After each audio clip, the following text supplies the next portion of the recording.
I should have made this post sooner, but better late than never. When I was watching one of Sendo's latest videos about why Sonic Mania hate is forced, he brought up Frontiers and said that there's no refutations on how it helped the series get back on its feet again and all the sales, and now I wish to be the person to hopefully answer his questions.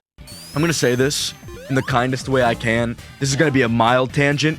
If you think Sonic Frontiers did not help save the series, you are a fucking lunatic.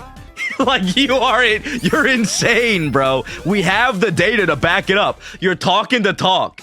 You're actively just talking the fucking talk, bro. Like, it mattered.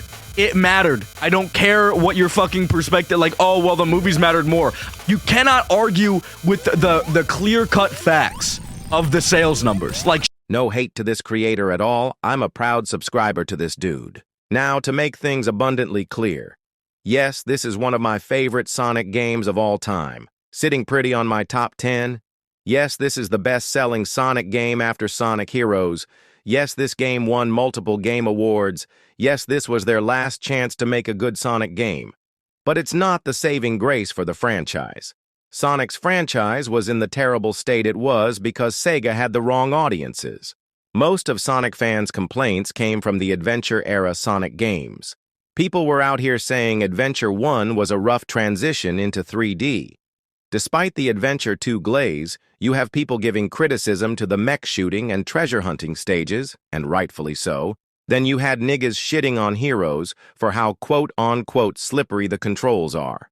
We had Shadow 05, which the fanbase hated on its objective systems. And then you have 06, which speaks for itself. I can't defend that game because I didn't play that one.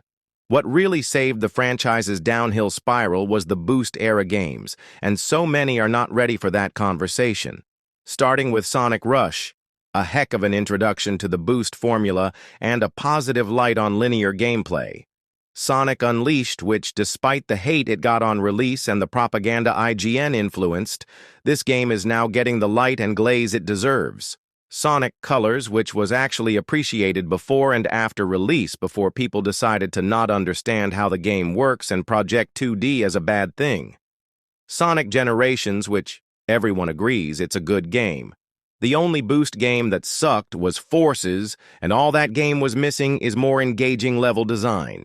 Why the Boost-era Sonic games had such a clean run was improvements on the overall mechanics, like the homing attack, rail grinding, and unique but fun way on using the persona of speed-based platforming.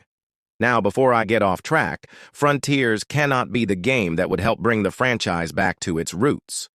Because what was the point on Sonic Mania being built in the first place? It wouldn't be Sega's last chance if they didn't listen to the same fan base that throws shade at Sega for making the games they want. Frontiers is just another winning belt to Sonic's long list of Boost formula games that perfect who Sonic is. This isn't even glaze, because I do have my fair share of criticism for a few Boost games, but inevitably, the Boost games had the cleanest run out of the three formulas built for Sonic. Sonic had so many amazing games that I can definitely say wouldn't be enough for him to have a dark era. It shouldn't be Sega's last chance to make a good Sonic game. It should be a last chance to see if the fan base is willing to show love and support for the blue guy instead of throwing every game over your head contemplating on why Sonic was never good.